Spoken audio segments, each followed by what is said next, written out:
So I just want to talk to you about this bit here. Once you receive it, John, you ride the tackle a little bit. Right. Can I just mention this a second? Can you stop that there? As I'm getting the ball, if you noticed half a second earlier, I was a little bit further forward.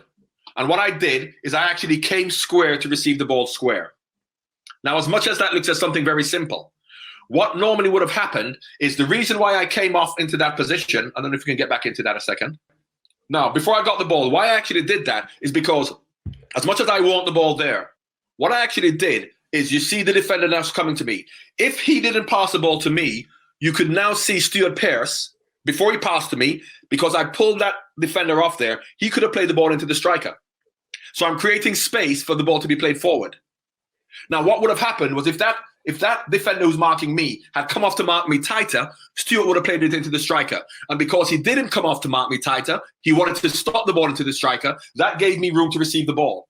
So I'm always thinking, as much as I do want the ball, am I creating space for somebody else? And if Stuart hadn't passed me the ball, that would have been fine. It would have meant that my marker had been so tight on me that it would have opened up the ball to be played into the striker.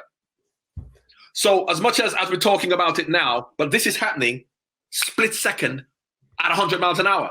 And this is happening second nature because this is what we always do. Come off to receive the ball, come off at an angle. Where people think this just happens naturally, and I suppose it does happen naturally, but it happens because we work at this in training, Jimmy, as you know, every single day. John, that for me is a really important point. We talk a lot about in the coaching awards, we talk about the 3 R's, realism, relevance, repetition.